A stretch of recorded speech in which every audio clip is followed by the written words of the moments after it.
Today we're talking about the top mistakes that I see people make in retirement. These are the types of mistakes that can actually derail your retirement or drastically change your lifestyle while you go through your retirement phase of life. And I don't want that for you. I don't want that for anybody out there. So let's dive into it in a little more detail. I'm Elliot Apple, founder and financial planner of Kindness Financial Planning, and I help people connect their money to living their ideal life, which includes things like spending. I've seen hundreds of people retire, and I know what works. I want to share that wisdom with you so you can avoid some of these mistakes that I've seen. The first mistake I see people make is guessing what they spend in retirement. They think, hey, I'm just ready for retirement. I'm going to go for it. Unfortunately, a lot of people don't have a good grasp on what they actually spend in retirement. And by guessing, you might be off by a sizable amount. I've seen people who have made mistakes to the tune of tens of thousands of dollars where they're underestimating their spending, or the other side of the equation that's a little bit better, they're overestimating what they'll spend. And obviously that's a better error to make, but it's still an error which could lead to working longer, which is a problem for a lot of people because we all have a finite amount of time. So guessing is that top mistake that I see people make, and it can happen in a variety of ways. It could be commuting costs that are going away. It could be not including replacing a car every 5 to 10 years or whatever schedule you do that. Maybe you lease. There's lots of mistakes that you can make in guessing what you spend.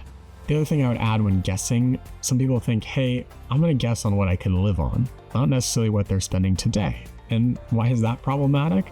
That's problematic because a lot of people don't want to just live on something.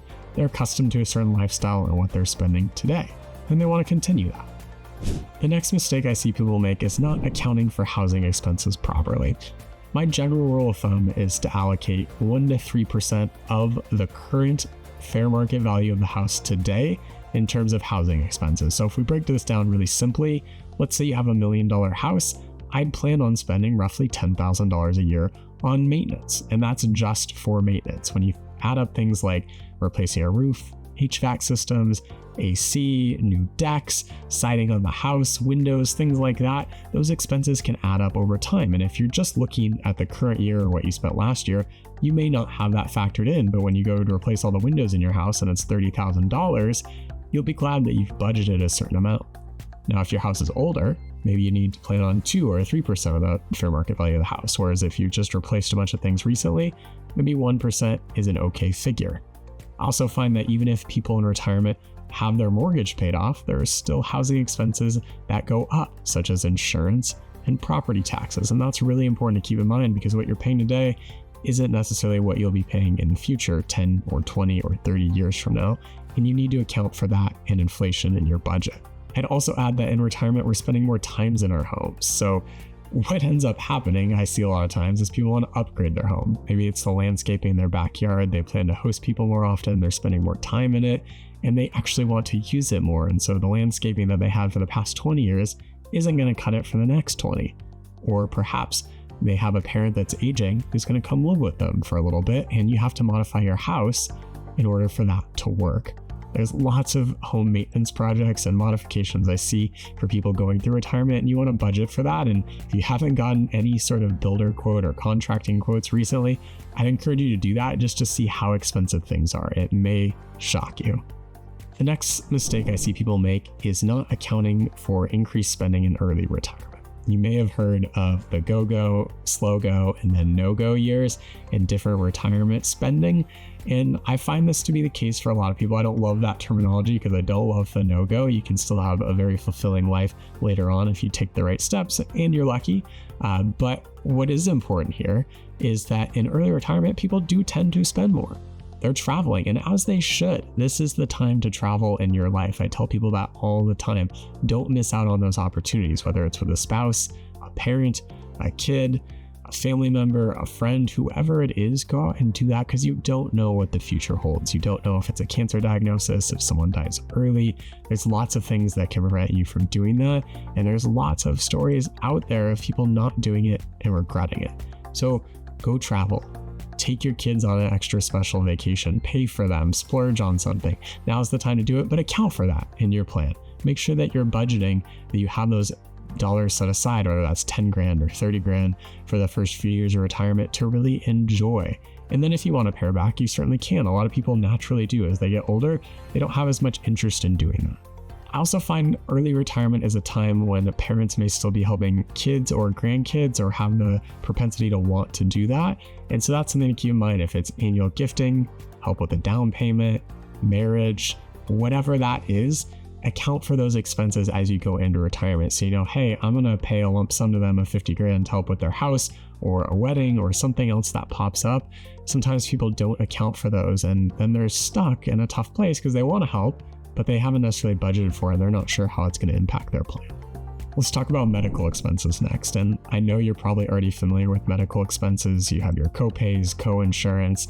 What does retirement expenses look like if you're not quite on Medicare yet versus on Medicare? Are you doing Medicare Advantage versus Medicare Supplement? There's lots of expenses that go into retirement for healthcare. And that's important to keep in mind, that your out-of-pocket maximum is a good figure to just plan for. But then also beyond that, what do long-term care expenses look like later in life? That's not necessarily now, though it could be. But 20 years from now, if you need assisted living, is that 10 grand a month? Is that 15 grand a month? Is that higher? That's something that you want to incorporate, or at least put a placeholder in your plan to say, how would I pay for this at that time? Is it going to be me selling my home? What if my spouse is still okay? What is our plan for that? Will they still live in the home, or will I sell it? Will they move into an apartment nearby? There's lots of expenses that go into that. And in terms of care at home, have you looked at what that costs? That can be upwards of 20 to 30 grand a month easily if you need 24/7 care. Is that reasonable or feasible for you? Or is that something that it would be cheaper to get elsewhere? Long-term care costs, I find a lot of people severely underestimate, so you want to make a plan for it going into retirement. Now that we've talked about the mistakes that I see in retirement spending and planning for it, let's talk about how to do it right. So I started off the video by talking about guessing is not a good way to do this. The best way that I like is actually looking at historical spending. Now, you could do this manually. You could pull CSV files or PDF statements, add that all up in a spreadsheet or on paper and say, here's what I've spent over the last year or two. The problem is, a lot of this data doesn't go back very far. So if you just pull the last 1 year, that might not include a roof replacement or major medical expenses or all the things that happen in life that we don't pick up in a single year. So my preference is to put this into a software. There's lots of online tools out there that you could use where you plug in your data, transactions automatically get classified, and if you have this set up for a period of a few years, you can start to take long-term averages of what you're actually spending. I do this personally for myself and my wife, so we actually know what we're spending, clearly down to the dollar. It's not like we log in every single day and look at this, but if we ever need to pull that data, it's really easy to go back and look at it. So I encourage everybody to get this set up because it makes it really easy. If you do this a few years before retirement, or preferably even longer, you could head into retirement knowing very clearly, I spend this much on that, this much on healthcare, this much on housing, and it's really simple and have that peace of mind going into retirement with that data. The other thing you'll want to do is give yourself a buffer. Maybe you have your spending set up, but guess what? Life happens. A parent gets sick, a child gets sick, our car gets in an accident, we have to replace it sooner, the roof leaks, and it needs replacing. There's lots of things that happen, and I've never met anybody who left a little buffer room or room for error and regretted it. So as you build out your budget, maybe build a little extra room inside of that you don't feel as bad when those unexpected life things pop up, because frankly, they're not that unexpected anymore. I know they're unexpected in the moment, but those things tend to happen on a frequent basis. And finally, I know I mentioned this, but I just want to reiterate, have a plan for long-term care. As you age, this is really important, not just from the financial aspect, but also just the emotional aspect of how am I going to manage this within my own family? And what does that look like in terms of expenses? And do I feel good about those expenses? Some people get shocked by the cost of bringing in help or going to an assisted living facility, but the alternative is someone providing that care. And though it's not a financial cost, it's a physical, emotional, or spiritual cost to everybody that's involved.